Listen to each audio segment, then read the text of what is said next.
I started to realize I was different than everyone else. And I was cognizant of it. I knew I didn't get along with people. I got in trouble a lot and I didn't fit in, but I wasn't like self-aware of the totality of my presence. And I started to realize it's really, really hard to make friends and relate to people. I was socially behind people. I was very sheltered growing up. So I didn't know a lot of things besides the things that I needed to do or that my mom told me I needed to do to become successful in life. Hey there, welcome to Delusional, Big Dreams, Real Stories. I'm your host, Michelle Coyle, and I am here with my good friend and longtime client, Justin Chae. Justin, do you want to introduce yourself? Yeah, my name is Justin Chae, and I became a self-made millionaire by the time I was 22. Which is crazy. So you want to talk about delusional? This guy is the most delusional person I know. That's why I had to have him on the show. Yeah. Justin, tell us a little bit about your background, like growing up, where you came from. Yeah, I was born and raised in the suburbs of Long Island, New York. I was one of the only Asians in the neighborhood at the time. It's changed since then. They've all come to realize it's a really great school district, so a lot of Asians came and moved in. But at the time, we were the only ones really there. So grew up there, and very early on, I didn't really fit in, didn't really belong. Always got in trouble with my teachers and stuff like that, but was doing well. And my parents divorced when I was in 5th or 6th grade in middle school, and that changed a lot for me. Forced me to grow up, forced me to realize that there are ways of living and ways of being raised, and not everything I went through growing up and continued to go through during that time was normal. And then I went to we were forced really to get me into one of the most prestigious public high schools in New York, called Stuyvesant. You have to take a test to get in, but it's free. And that school really changed my life because as difficult as it was, and commuting 3 hours round trip every day for high school, dealing with the academic workload and stuff, the extracurriculars and the teachers there really supported me and gave me a lot of opportunities. And I was really able to explore my creative passions and just run with it. And well, let's stop there for a second, because a lot of people hear millionaire by 22 and they think, well, you must have been funded by your parents, or, there was some kind of family money, or you were some kind of Nepo baby, as they say now. But that wasn't the case for you, right? Like at this point, you've got a single mom. There's not a lot of money in the picture. Yeah. So my mom was a stay-at-home mom while helping my dad run his business. We were all bootstrapped entrepreneurs. My family came to Korea. Both sides of the family came from Korea to America to make a better lives for themselves, and they were. But the business went bankrupt while I was going into middle school, and then obviously the marital problems all reared their ugly heads a year or two after that. So we were broke, and my dad had forged my mom's signatures and stuff like that on paperwork and put us into a lot of debt. So here my mom was filing bankruptcy and credit score damaged, was supposed to be just raising me and my sister, and now she had to provide for all of us. So it was not fun growing up with very little, but my mom focused on making sure that I developed my passions and my extracurriculars and focused on school. And she's a large reason of why I am who I am and where I'm at today. An incredible lady, and she facilitated you getting into this high school. So tell us about that, because I'm not from New York, right? A lot of the people that listen and watch aren't from New York. I have a vague idea of the private school system in New York and how there's these fancy high schools, and I watched Gossip Girl or whatever, but I don't know about your school. I don't know. You said it was free. Like, how does that work? Yeah, and the history of this school is very interesting because it was a predominantly Jewish school in the 60s, 70s, and 80s, which was also like a pretty bad time for the Jewish people in New York and academically, actually, across the country. There were actually quotas being set at the Ivy Leagues, and we found these city public schools at the college and high school level become these havens for the Jews, and really academically driven Jews. And it's funny that it evolved from being that into this haven for Asians, South Asian, Eastern Asian, and still a lot of Jews, of course, but mainly Asians now. And it's a public school. It's free. You have to take a very intense test. It's basically an SAT for high schoolers. It's actually called the SHSAT, Specialized High School. These are not private schools. They don't pay or anything like that. And yeah, they only take a few hundred people every year, and thousands of people apply. And then it's known, our school is known to be like incubator for Ivy Leagues, Nobel Prize winners, and stuff like that. Super, high achieving people. Yeah. Very cool. So you get into this school, and then your mom makes sure that you are able to get there. You said you're commuting 3 hours a day, like total? Yeah, every morning, 5:45 a.m., we would both wake up. I'd wash up and get dressed. She would go downstairs and make me breakfast. We'd have 15 minutes to scarf down breakfast, and then she would drive me, because obviously I'm 13 years old at the time. She would drive me. We were in the suburbs. We were moving, and I would take the train and come here, take the subway, and then walk to school and then back. So door to door, 3-hour round trip. And yeah, my mom and I put a lot of work into it together. Made it work, right? So then you graduated from there, and then you went to NYU and were in the ROTC. I'm telling your story for you. I know this part of the story, but you tell us the story. So how'd you choose NYU, and tell us about ROTC and all that? Yeah, and so the reason why we were even forced to get me into a school in the city was because we couldn't afford to keep the house after the divorce. We were going to lose the house. So we were like, all right, well, if you're going to go to this city, you can't go to one of those regular high schools. You got to go to a place where, you're going to be challenged and allowed to thrive and supported by people of your caliber. So my mom wanted me to get into that school. And then why I bring that up is because we obviously still couldn't afford college. And I was looking at actually going to a SUNY or a CUNY, trying to go for one of those merit aid programs, but my grades were super bad because I actually was dealing with a lot of mental health issues during high school, and I was burnt out and just falling behind. And lo and behold, I accidentally start getting into political campaigns. At the same time, though, I'm still trying to figure out where I'm going to go for college and where I can get money to go to college. So I started putting myself up on the track for getting an Army ROTC scholarship. And that was the only way I could afford NYU. So I got basically a full ride to NYU, obviously with contractual obligations to serve in the Army afterwards.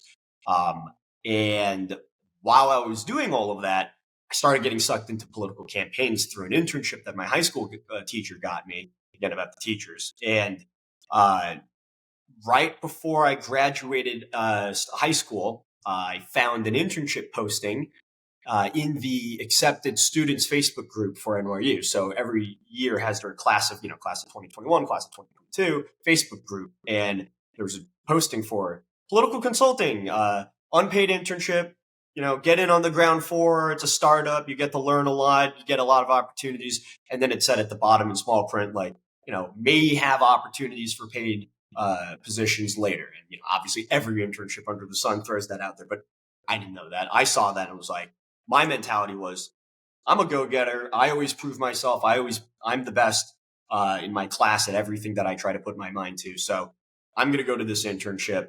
I'm going to figure out a way to get paid to do this, because campaigning was really fun. I caught the bug after my first campaign. We were working for a very progressive insurgent candidate, and I got my ass handed to me. But, it was a really fun experience for a 17-year-old to get. And that's how I got into NYU. And that's where my political and career aspirations and arc began.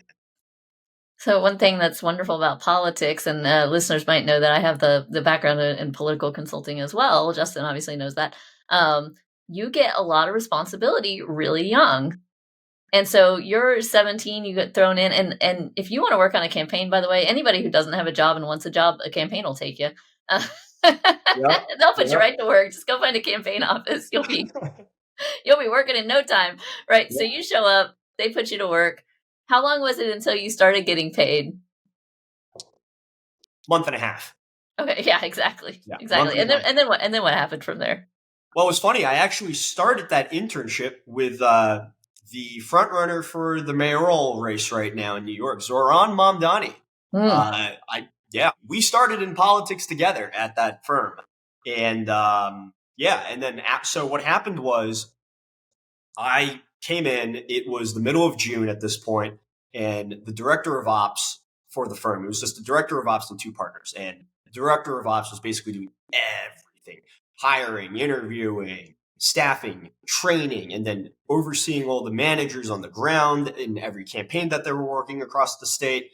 And I came in, he was like, want to be my unpaid deputy, and if you can hack it, you can stay. If you can't hack it, we'll put you on a campaign and you can stay there. And I'm like, yeah, sure. I didn't even know that you could get paid to do this like type of work as a consultant. I thought it's just there's a campaign, you get a job inside the campaign, and that's it. So consulting as a concept was new to me, right? I never had a job in high school, and like obviously they don't teach you or train you on these types of things or anything vocational in an average high school, regardless of how good it is.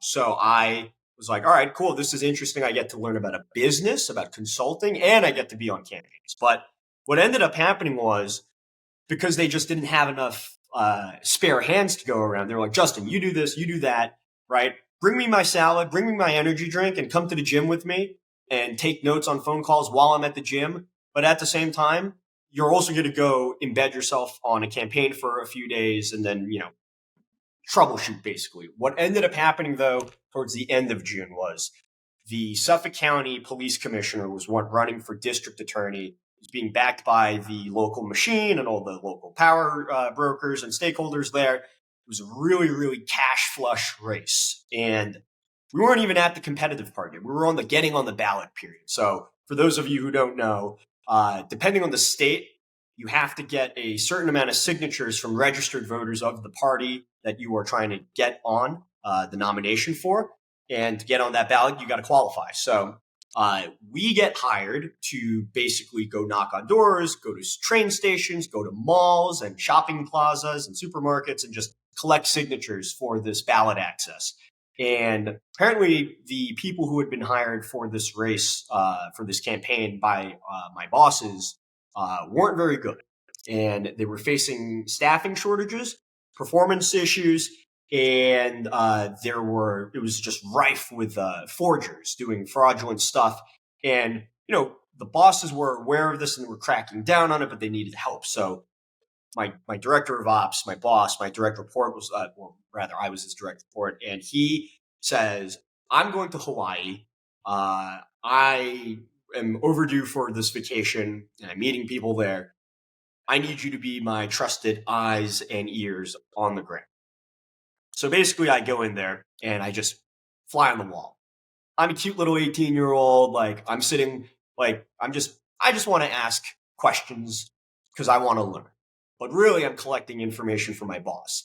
Again, none of this was like instinctual in the sense of like, I know how to fix this or I know how to like, embed myself in an operation and like tear it apart. What I wanted to do was figure out what was going on just because I needed to know. And then I could report a truthful, objective assessment of the situation back to my boss. Because that's, those are my values. I care about learning. I care about getting the full picture before making actual information and before making actual decisions. What ended up happening though was I found all these basic fucking mistakes that even I, as a now 18-year-old about to graduate high school, knew. And my boss was like, all right, you seem to have a pretty good grasp of most of this. Not all of it, of course, but most of it. I hereby give you the authority to start, taking corrective actions. And I was like, okay, I don't know how carte blanche that is or isn't, but what it does mean is I'm probably going to start to make recommendations and, try to take work off of other people's plate just so that I can know that it's being done correctly. And what ended up happening was I ended up kind of being the hatchet man. And I didn't know what a hatchet man was at the time or a fixer. But basically, I spent 2 weeks embedded in this campaign, and I basically just unfucked it from top to bottom. I fired people, I evaluated people, I trained people, I set up logistics, and then I brought in my own people, my friends actually, to come help me as other paid part-time staffers who are older than me, or also interns. And basically, I just corralled everyone in this gigantic campaign, and we got it over the finish line, thankfully, with only a couple of days left. So that's how I kind of knew that I was meant for this business, and how I earned myself a paid position at that firm, and it was all in the span of a few days. You're like, wow, it turns out I'm good at something, you know? I found my thing. Okay, so you're 18, you're already off to the races in politics, but then you still decide to go to college.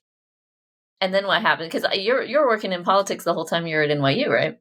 Yeah, so I was juggling Army ROTC, being a full-time undergraduate student, and working in politics. But in my freshman year, towards the end of the freshman year, I was like, all right, I want bigger opportunities. And I had a falling out with my old bosses, and I'm like, all right, let's go do something bigger and better. And here I am. I'm like, I'm the 18-year-old hatchet man. I was deputy director of ops at a political consulting firm, and I've worked for all these big names in just such a short amount of time. And someone suggests I put my resume in the resume bank for the D trip. For those of you who don't know, the Republicans and the Democrats each have their own congressional campaign organizing committees that basically fund the train and staff, and basically just embed themselves and help endorsed candidates win. And they have a resume bank. So I submit my resume, and I'm like, I'm hot shit. Someone's going to reach out to me. Nothing. Radio silence. And I'm trying not to be a burden on my mom. And we had even taken out a loan for me to get food and afford books and a dorm. Because my scholarship, while it was almost a full ride, it covered different things like tuition, books, and a stipend and other benefits, but it didn't cover dorm and food, obviously. So we had taken out a loan already, and I was like, I can't ask my mom for money to, just to do something besides eating and going to school. So I was like, I'm going to get a job, and I guess I'll wait and see if I get hired by a campaign. So I go work for Macy's at Herald Square next to Penn Station, the very famous one. I didn't know this part of the story. Okay, so you work at Macy's. Yeah, and I've become a Sunglass Hut sales associate during Christmas. And I do so well there that they were like, hey, we were only hiring temporary holiday associates, which is very common in the retail world. Mm-hmm. You want to come on as a permanent part-time employee or part-time associate or full-time sales associate? I'm like, I go to school and ROTC. I can't become a full-time sunglass seller, but I can gladly do a part-time one until I find something better to do.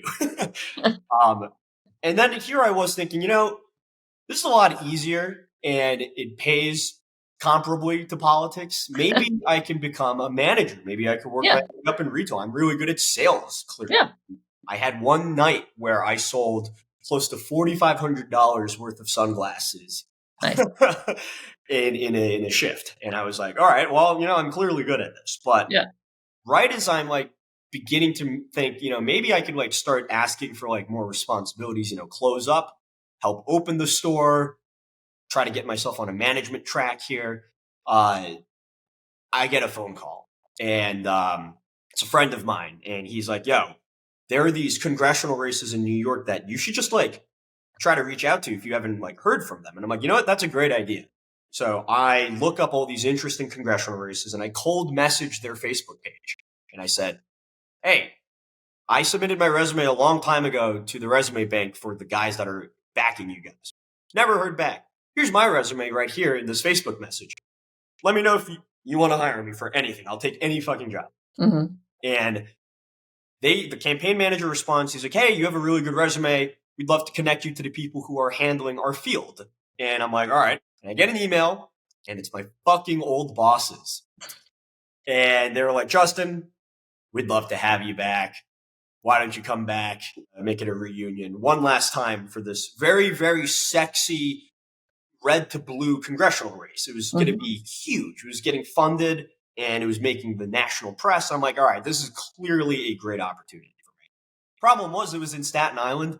So I commuted to Staten Island from NYU and fucking worked that race at the same time. But in the summer of that year, we win. We win the primary race and we're off to the general election. And we do end up winning that race too. But I end up getting my own state assembly race for the first Dreamer ever elected in New York State. We won that race and we got her elected. It was historic. And I had a falling out with my bosses again. And it was the last one. They were not paying our people on time. And it wasn't a corruption or malevolence. It's worse. It was apathy. It wasn't even incompetence in the fact that like they just, were doing things incorrectly. They just forgot. They just forgot to take care of our people. And in this business, if you don't pay your people, you end up in the news. You end up in a huge, just like they show up at your door asking for their money. So, it was a huge deal. I caught a lot of flack for it, and I was like, this can't stand anymore. I quit. So I win that race as their field director.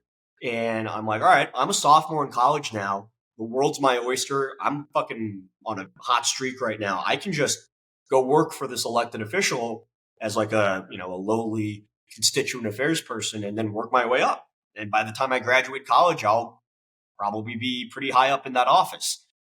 And my friend is like, both of our parents are divorced. If we make too much money in any type of role or job, our dads might be less inclined to pay child support. And they were already not really paying child support, both for both my friend and our dads. And because also single mother raising my friend. And I was like, okay, so you're telling me that me making money to support myself could potentially hurt both my mom and my little sister as well. So that was a conundrum. While I was dealing with that calculus, the soon-to-be assembly member-elect was like, hey, my friend is running for office in a special election, which normally doesn't happen, but it's a sudden vacancy. We need someone who's super fast and aggressive and hungry like you are to get this off the ground. Would you go work for them? And I'm like, you know what? Yeah, let's do it. And then if it doesn't work out, she said I could come back and work for her. So I'm like, all right, I got insurance and I got an opportunity to be on a citywide race for the former speaker of the city council. I'm like, all right, let's fucking do it. And that's when we start negotiating pay with these people. And they were like, what do you want? And I'm like, I don't know. What do you give me? And they're like, how's like $4,500 a month? And I'm like, whoa, that was like game-changing money for me. That's like a mind-blowing amount of money for you at the time. Yeah, like $1,000 is a lot of money to me. What the fuck is $4,500 a month? Like that's quadruple insane. That's like if you had got to keep all the money from all the sunglasses. Exactly. And my friend was like, yeah, do you need help? And I'm like, yeah, come be my deputy. And we were both sitting there. We're like, wait a second, this is more money than we thought we were going to be making anyways from just working random jobs in college. This is not good for the calculus we were just talking about with our parents. And my friend is the one who has the idea, let's open an LLC just so that we can write it off and we can, control the cash flow for ourselves. And I'm like, all right, let's do that. So it wasn't even like, oh, we want to, we want to open a lemonade stand. We're ready to be political consultants. We're business people. No, we were just two college students with single moms, and we didn't want to fuck them and our families over. And we wanted to save on taxes. So we opened it, and I was like, an LLC needs like paperwork for like, invoices and stuff like that. And I'm like, all right, let me come up with a logo. So we came up with a logo. It wasn't great. And yeah, and we used my money from saving up as working as a sunglass hut associate at Macy's to file the LLC paperwork, pay a graphic designer $60 to make the design. So we were bootstrapped completely, right? Like our parents, immigrants, single moms, broke. We were broke. And, that's the great thing about consulting. You don't need startup capital. You just need a client and you just stay lean. And it's just, it's a hamster wheel of hustling, but it's very low capital intensive, high labor intensive. Yeah. And this former speaker of the city council starts referring to us by our firm's name. And I'm like, no, guys. It's just, Justin and Evan. It's just Justin and Evan. And they're like, yeah, but there are like all these different consultants already and all these little groups just like you, like other solo people who aren't like trying to be like brands per se, but like they just have an LLC to save on taxes. Mhm. So they were just calling everyone by their LLC names. And I'm like, all right, fuck it, we're Meridian, which Mhm. was also a name that I wasn't happy with, and a name that we got rid of eventually. But Yeah. we were just referred to as Meridian.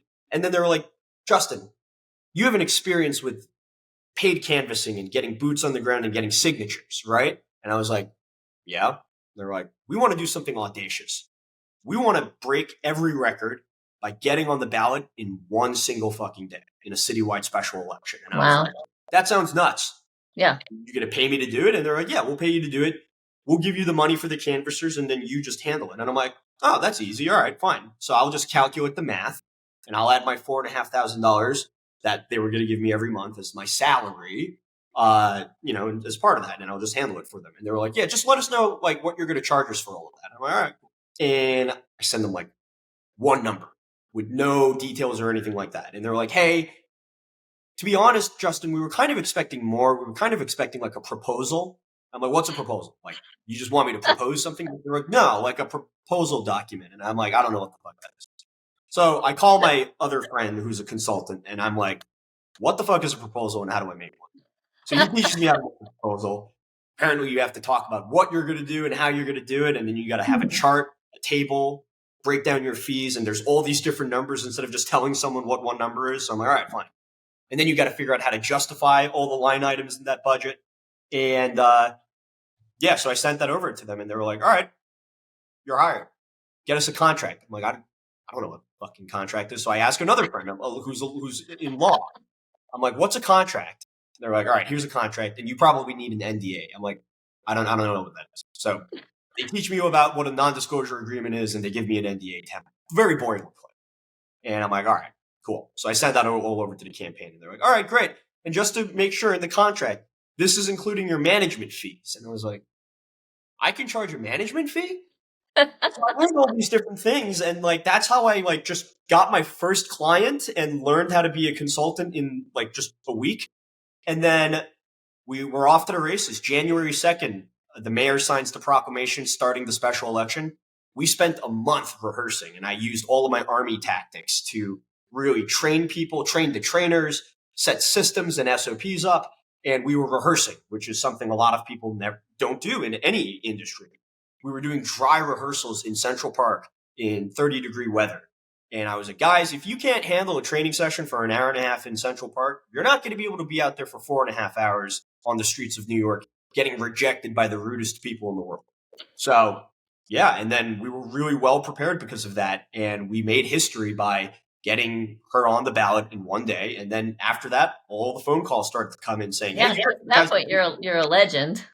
Yeah. So, yeah. Okay, so then you're a legend, right? And everybody wants to hire Justin Chae and Evan and Meridian.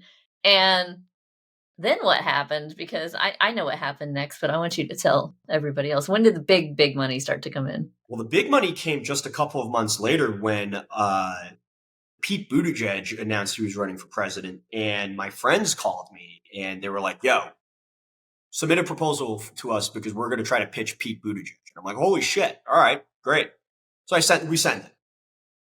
They're like, you know what? We've decided we can do this on our own. We don't need consultants. I'm like, all right, fine. So that's Christmas Eve, basically, that I hear that. Mm-hmm. It's now New Year's Eve, basically. And we get another phone call saying, from my same friend, he was like, hey, I know the Buttigieg stuff didn't work out, but now we're going to pitch Mike Bloomberg. We're like, holy fuck, Michael Bloomberg, that's insane. All right, what do we got to do? He's like, literally just change the name on your Buttigieg proposal to say Michael Bloomberg. And we're just going to start doing it. And I'm like, all right, fine. So we did that. Nothing. Radio silence. It is now the middle of January. Bloomberg's already started his campaign and everything everywhere. And I'm like, all right, I don't know what the next gig is going to be. I'm running out of money. I might not make rent. And that's when the phone call comes while I'm watching Billions and Fitting Show. And they were like, all right, you have 23 days left. Get Michael Bloomberg 35,000 signatures to be president. And I'm like, what the fuck? So We blitzed it 23 days. It was the most money I've ever made in my life. And it was crazy. I went on a shopping spree. I took my friends out to like dinner. I'm not like a club or like fancy vacation type of guy because I never knew that lifestyle. I never knew what that looked like. So to me, what that looked like was buying my mom a Louis Vuitton bag, buying myself a Louis Vuitton briefcase, buying this watch. This is actually the watch I bought when nice. I got to work for Michael Bloomberg. For And those that are just listening, not just listening, we appreciate you listening. For those of you who are listening, not watching, this is a very nice watch. What kind of watch is this? this is a Jaeger LeCoultre. It's a Jaeger LeCoultre. it's a very fancy dress watch that actually flips out and reverses because it was made for polo players. So the back of it has nothing on the back. It's supposed to protect the watch when you're playing polo, and then when you're done, you can just pop it back out like that, swivel it, and then it's back to being a That regular is an watch. insane watch. Justin, if you don't mind me asking, exactly how much money was this? Yeah, it was a gross amount of $350,000 for 23 days of work. Okay, so at this point, this is like more money than you've ever seen. I was still in my mindset of $1,000 is a lot of money. So this is 350 times a lot of money that I don't know how to comprehend.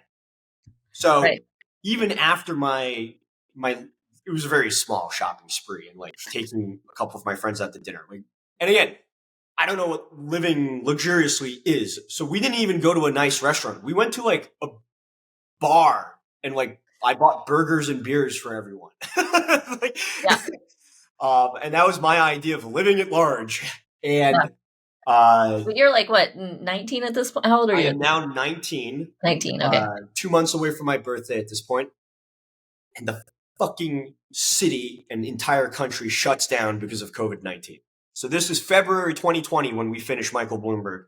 And I'm at the top of the world. I think I'm a fucking god. And my business, which was all about putting people in front of people, is now shut down because we're in a global pandemic where people literally cannot be with people. So I'm freaking the fuck out. Thankfully, I have savings, but I'm freaking out.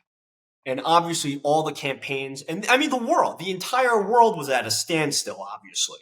So I'm sitting here and I'm like, all right, sure, hundreds of thousands of people are dying, but this is going to be over in a few, however months, I hope, right? This is going to be over eventually. Like there will still be some people left standing and there will be a world left. And what am I going to do in that world? And how am I going to afford to live in that world? And also, how do I still go to school? So Zoom classes were happening. It's easy, but we're still in school and stuff. And I'm struggling to figure out what to do next. And that's when I realized no one else knows what to do next. And they're all looking for someone to tell them. Yeah. And I was like, let me help campaigns figure out what to do in the pandemic. So I figured out that we could just do digital organizing, digital media, Zoom fundraisers, and just a lot of like organic social media and content creation. And that kind of forced me to become almost like a creative studio. Like we learned how to do graphic design, logos, websites, photography. I had to learn how to charge for it. I had to learn the industry for selling these types of services. So we pivoted temporarily. Mm-hmm. And this was for most of 2020 that we were doing this stuff. And then obviously things got better. The quarantines all started to get lifted and the world started to get back on its feet. Fast forward, it's 2021 now. And it's an insane political year in New York because there's this phenomenon where every 10 years the term limits line up where everyone is out of office and everyone decides to run. So it's a fucking free for all. There were 400 candidates running just within New York City.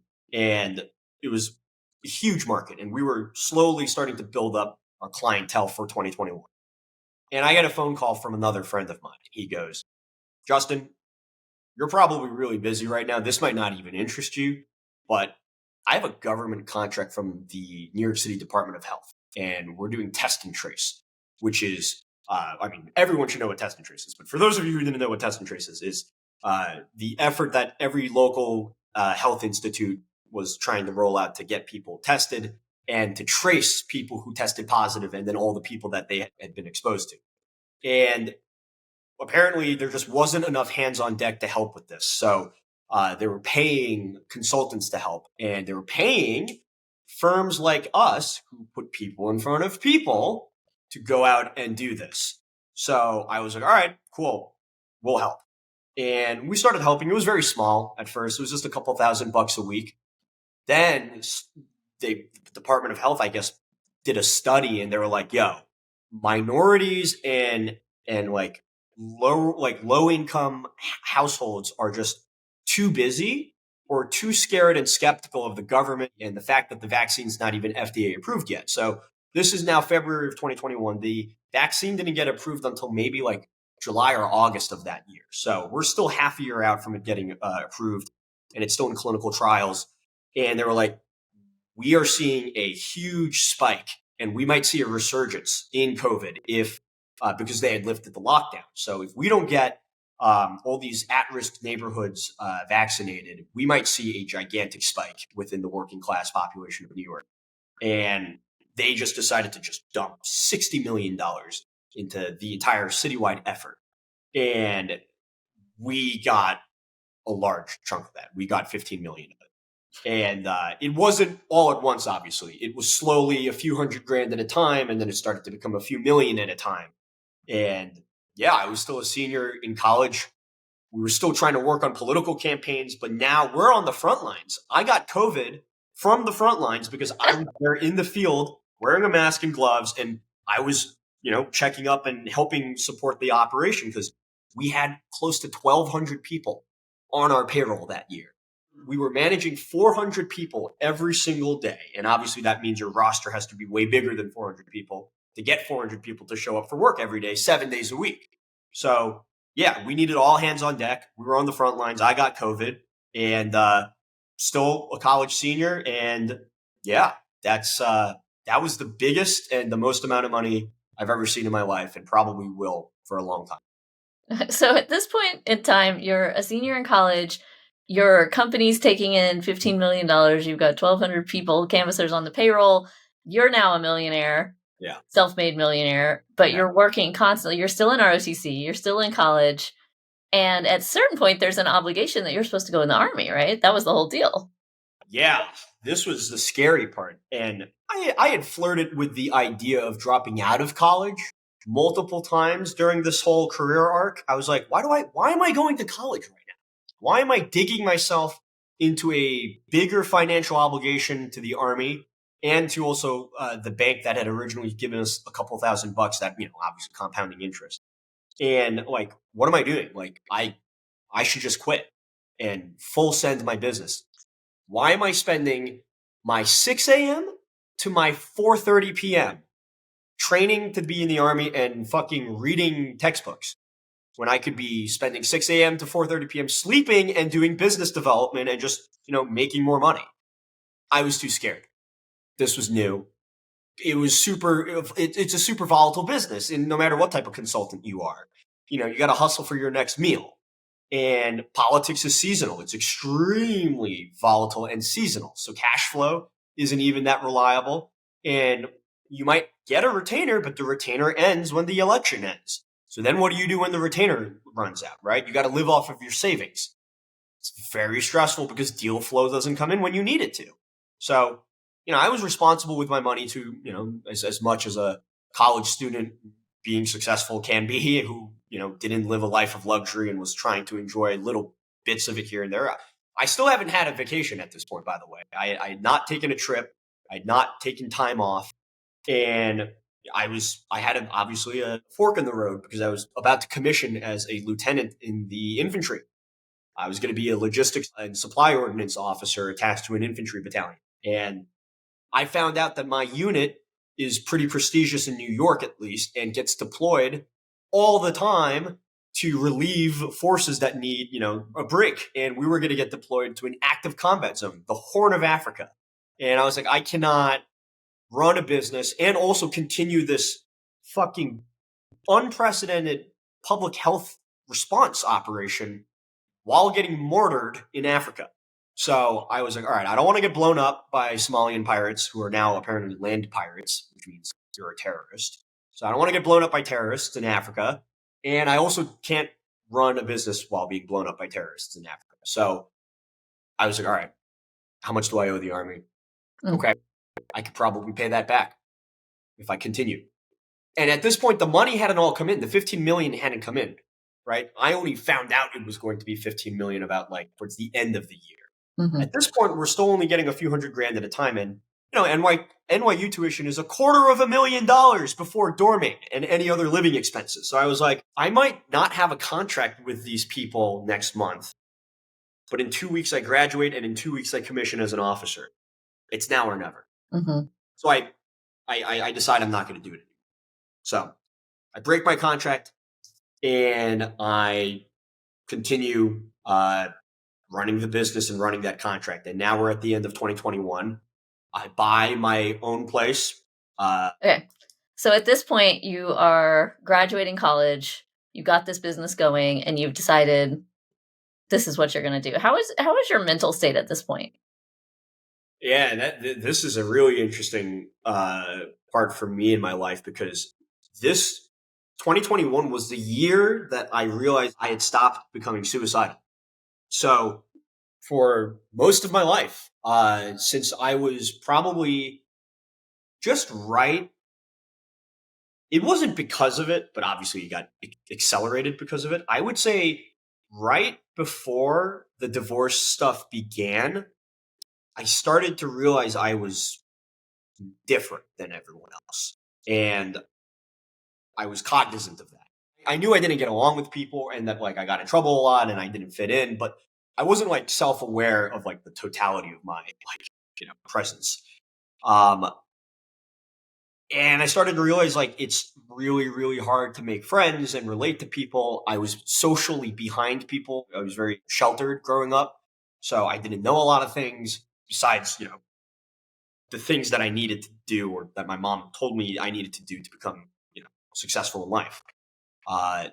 And it was kind of weighing down on me that I felt subconscious or rather self-consciously, aware. I was just self-conscious about not fitting. Mm-hmm. And I started getting more upset because of things that were happening inside the family, obviously, and then the divorce. And things were really hard. I think depression and mental health problems runs in the family. And I guess it was just exacerbated by the divorce stuff. And all the stress and what my mom was going through obviously trickled down. She did a good job of insulating us from most of it, but there's still nothing you can do to avoid. Mom, can I have this? Well, everyone else has it. And then mom telling you, we don't have any money. Yeah. We might lose the house. Yeah. So please don't ask about the things that your friends have when we might not have a house. And I was like, oh. And it worked, obviously. I was like, all right, that's fair. And it wasn't like I was upset. And I wasn't like, I wasn't spiteful or jealous of people. I was just like, all right, we're in this really bad situation. It would be really shitty of me to ask my mom for things besides the bare necessities. And she was providing the bare necessities, more than the bare necessities, in fact, like, sacrificing everything to make sure that we could continue, being on the track to getting into a good college. Right. So I first started to want to, end things like when I was in middle school, obviously. So like 6th or 7th grade. And it only got worse in high school. I wasn't like bullied, like thrown into lockers and given a wedgie type of bullying, but I was definitely roasted a lot, as the kids say. I was roasted. I didn't understand like social cues that well until like I was in high school. So I was still, again, catching up. There was a learning curve to being, socially integrated per se. And it didn't help that I couldn't really hang out with people after school because I had to commute back to fucking Long Island. So I didn't have the opportunities to build better relationships besides extracurriculars and school and class time, which isn't that great if you're all, just locked in at a super, super competitive and almost toxic environment. Actually, it was pretty toxic. Yeah. And that also fueled the suicidal ideation and the depression because now everyone here is expected to get into an Ivy League. And, as an Asian kid at that time, we all know the stereotypes. Mm-hmm. And guess what? It's true. Some stereotypes are real, guys. They exist for a reason. That's okay to admit. And it's coming from a great place, right? Our parents want the best for us, but intergenerational trauma should not inform our destiny. Mm-hmm. And it certainly shouldn't burrow its way into our heads and stay there, which is what it does for a lot of people. And a lot of people will never be self-aware enough or smart enough to break the cycle. And they themselves will perpetuate that cycle onto Mm-hmm. their kids and the families that they grow. So it's tragic, but, It's a privilege to be able to be at a point in your life, from an educational standpoint, from an income standpoint, socioeconomically, where you actually have it's like Maslow's pyramid, right? Where you get to the self-actualization part and you go, oh, what's actually going on with me? Why am I doing the things that I'm doing? Where does this come from? Now I have some time to explore and get curious about myself. And then that's when we start to realize, oh, yeah, we have trauma. We need to do trauma release. Some of this is generational trauma, etc. So you and I have both had the privilege to be able to dive into that a bit. And it's not that, we want to be down on anybody that hasn't. But for those of us that have, we want to talk about this stuff. We want to be open about this stuff so that anybody listening might hear, yeah, you don't have to live out the patterns of your parents. You don't even have to live out the patterns of yourself. You are not a victim of your upbringing. You're not a victim of who your parents were. You're not a victim of the generational trauma. Like, you are able to start to explore that, release that, and break those cycles and do something different. And Justin, one of the reasons I'm so proud of you is because I've been watching you these past few years, so I came into the picture in your life around the time we're talking about, right around 20, 21, 22 years old. You called me and said, I have this business. It's gone really well, but I don't know what to do. And I literally thought somebody's going to take advantage of this kid if I don't help him. I better judge. We've been working together ever since. But in that time, we have done so much work on your mindset. Yeah. So, real quick, just tell us, what have you learned about mindset? What have you learned about trauma? What have you learned about taking care of yourself through all this? Because, obviously you can't work your entire life the way you were working in those formative years. Yeah. And look, I'm not going to pretend that money didn't solve my problems, right? Like, we all know the plight of the super rich, the Hunter Bidens, who are like, oh, I'm so miserable, blah, blah, blah. I grew up rich. I had everything that I could ever want, right? So I'm not going to sit here and be like,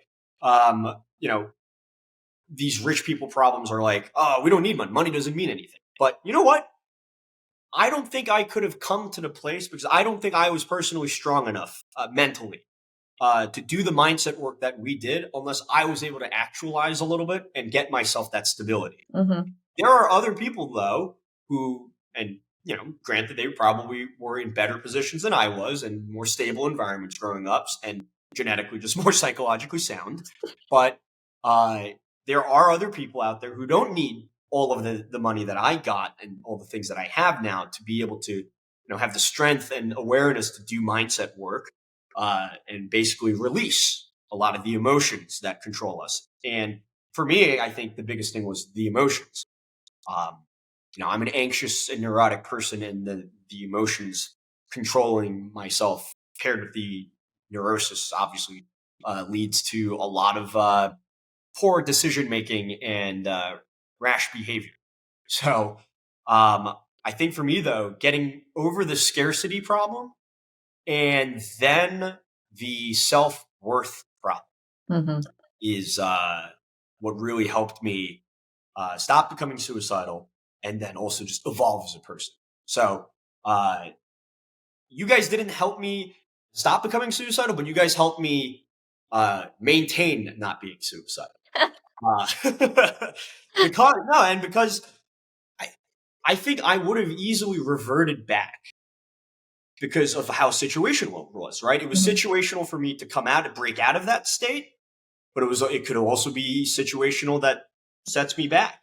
And yeah, that's such an important point. I just have to highlight it for a second, because if we are dependent on external circumstances to make us happy, then external circumstances can also make us very, very sad, very, very anxious, very, very hurt. Like, it's the same thing. It's like, oh, I get a lot of money, so now everything's great. Well, then, you hit a snag in your business a couple of years later, you lose all the money, now everything's terrible. It's like you're just going to be a victim of circumstances. That's why that's a phrase, a victim of circumstances for the rest of your life. Instead of developing the innate ability to say, you know what, I am good no matter what. I am whole, I am complete, I am awesome, I'm okay, no matter what happens. And I can actually ride this out.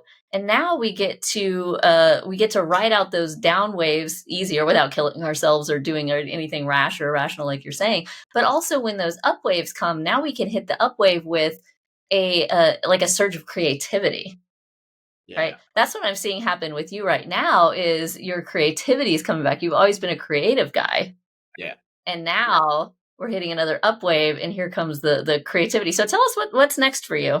It's because it sounds like, oh, you stopped like being suicidal. You're not as depressed anymore. You have all these great things, and you've actualized, and you're also doing mindset work. It sounds like, things are going great. But what really happened was I just got so burnt out, and that influx of cash fooled me into thinking I could go balls to the wall and just keep scaling. And over the past 4 years 3.5 years since that contract ended, I just burned myself to a crisp. Yeah. And I've also begun to realize the business model that I had with the people business was a really, really taxing, risky, gambling heavy business. Mm-hmm. It's gambling to bet that people are who they purport themselves to be and then show up on time and act the same way that you need them to every time in a very fast-paced environment. Yeah. So the burnout, the volatility of the business and the risk, and also the fact that I'm just not happy, right? I made the money and now I am in that the stereotypical rich people problem, like, money didn't solve all my problems. Mm-hmm. Money solved a lot of them and it didn't solve all my problems. Yeah. I'm still not happy. Yeah. Not being suicidal is great, but still not happy. So I've decided very recently that I'm going to quit this business, shut it all down, and I am shutting it all down. I'm winding it down as we speak. In fact, in less than a month, everything will be done. Mm-hmm. And I am pivoting to becoming a creative agency / advertising firm. And it'll be for political, public affairs, corporate, nonprofit, issue advocacy, just whole shebang, maybe even music people. So it's always been my background and my passion as a jazz saxophonist, actually, and a writer and a cinephile. So, yeah. Yeah, we're going to do what we love, right? Yeah. Yeah. And you're going to do that in a more sustainable way, right? The great thing about the business you're pivoting into is it's going to provide you the ability for, it sounds so cliche to say self-care, but really time for you, time to rest, time to think, time to be, time to have friends and family that you haven't had these past years running this crazy business. Yeah, because this is such a calmer, easier business. The margins are not as good. There's more competition, but at the end of the day, everyone's going to need digital media and creative storytelling, especially in the new age we're in and the way social media and technology are advancing right now. It's going to be the future, digital media and visuals. That's all that matters. So I'm bullish on it despite AI generated content and slop. Yeah. I'm bullish on it too. Bullish on it with you and for you. We're running short on time here, but I do want you to real quick tell the folks who are already delusional, who have their own big dreams out there, maybe you haven't figured out how to make them happen yet. Just like, what's one piece of advice you would give to anybody watching or listening to this? Take the risk. It doesn't matter how big or how small it is. If you're not going to do it, you'll never end up getting there. Even the smaller risks that might not seem worth your time per se, not the exposure, but the time. If you don't take those smaller risks, it's going to be harder for you to take the bigger ones. And you got to start somewhere. Just put your foot through there and jump out the plane. Love it. Justin and I are both experimenting this summer on growing our personal brands for the first time. Justin, where can people find you and follow you on social media? If you want business content, you can find me on LinkedIn. Just my name, Justin Chae, Chae. And if you want to see all of my concert footage along with a mix of business content and lifestyle content, you can find me on TikTok. Same name, same spelling. Justin Chae. at Justin Chae, and you can find me at Michelle Descale. And please do follow us at the Delusional Pod on all platforms. Like, share, review, comment, tell your friends about this show. These are amazing stories, and we want to get them out to the people who need to hear them and need to get inspired. Justin, thank you so much for being on the show. We really appreciate it. Yeah, of course. And everybody else, we'll see you next time.